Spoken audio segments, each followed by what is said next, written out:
কোটা আন্দোলনের পর শিক্ষার্থীদের মহা আন্দোলনের ডাক। বৈষম্য বিরোধী ছাত্র আন্দোলনের ৬ সমন্বয়কের ডিবি অফিসে কোটা সংস্কার আন্দোলনের সব কর্মসূচি প্রত্যাহারের ঘোষণাকে প্রত্যাখ্যান করে নতুন কর্মসূচি দিয়েছে সংগঠনটির অন্য সমন্বয়করা। কর্মসূচি অনুযায়ী সোমবার ২৯ জুলাই সারা দেশে ছাত্র জনতার বিক্ষোভ কর্মসূচি এবং প্রতিবাদ সমাবেশ অনুষ্ঠিত হবে। রোববার ২৮ জুলাই রাত ১১:৩০টার দিকে কোটা সংস্কার আন্দোলনের সাংবাদিকদের হোয়াটসঅ্যাপ গ্রুপে সংগঠনের অন্য সমন্বয়কদের পক্ষে ঘোষণা দেন সমন্বয়ক আব্দুল কাদের।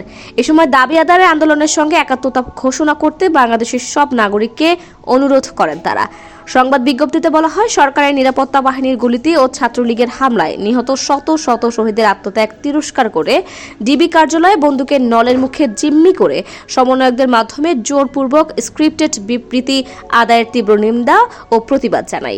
আমাদের দাবি আদায়ে আমরা অবিচল ছিলাম, রয়েছি এবং থাকব। সরকার শহীদের রক্তের সঙ্গে তামাশা করছে উল্লেখ করে নেতারা বলেন, প্রিয় দেশবাসী ও ছাত্র সমাজ, বিগত কয়েকদিন যাবৎ গণহত্যা গণগ্রেফতারের পর সরকার এখন এক নতুন নাটকের সৃষ্টি করেছে। বৈষম্য বিরোধী ছাত্র আন্দোলনের সমন্বয়কদের তুলে নিয়ে ডিবি কার্যালয়ে জিম্মি করে অস্ত্রের মুখে স্ক্রিপ্টেড বিবৃতি দিয়ে ছাত্র সমাজের দাবিসমূহের প্রতি সরকার চরম ধৃষ্টতা প্রদর্শন করেছে। শুধু তাই নয়, সারা দেশের রাষ্ট্রীয় বাহিনী ও ছাত্রলীগ সন্ত্রাসীদের হাতে নিহত শহীদদের পরিবারকে হুমকি ধামকি ও ভয়ভীতি দেখিয়ে আর্মড ফোর্সকে ব্যবহার করে ঢাকায় এনে সরকার তাদের থেকে মিথ্যা জবানবন্দি নেওয়া ও সমস্ত দায় আন্দোলনকারীদের উপর চাপিয়ে শহীদের রক্তের সঙ্গে তামাশা করেছে। আমরা দ্ব্যর্থহীন ভাষায় বলতে চাই, জীবনের শেষ নিঃশ্বাস পর্যন্ত ছাত্র সমাজ শহীদদের রক্তের সঙ্গে বেইমানি করতে পারে না। দাবি আদায় না হওয়ার পূর্ব পর্যন্ত ছাত্র সমাজের আন্দোলন চলবে উল্লেখ করে তারা বলেন, প্রিয় দেশবাসী, আপনারা জানেন দেশে কোটা সংস্কার আন্দোলনকে কেন্দ্র করে সরকার সাধারণ শিক্ষার্থীদের উপর নির্যাতনের স্ট্রিম রোলার চালিয়ে যাচ্ছে।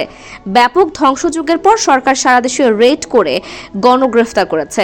হাজার হাজার মামলা ও গণগ্রেফতার করা হচ্ছে। জানালার পাশে পড়ার সময় কোমলমতি শিশু সামিরকে হেলিকপ্টার থেকে গুলি করে হত্যা করা হয়েছে। প্রাইভেট বিশ্ববিদ্যালয়ের শিক্ষার্থীদের উপর স্মরণকালের সবচেয়ে বড় বর্বরোচিত হামলা চালানো হয়েছে। এমনকি স্কুল ও কলেজের কোমলমতি শিক্ষার্থীদের উপর ন্যাক্কারজনক হামলা চালিয়ে অসংখ্য শিক্ষার্থীকে আহত ও শহীদ করা হয়েছে।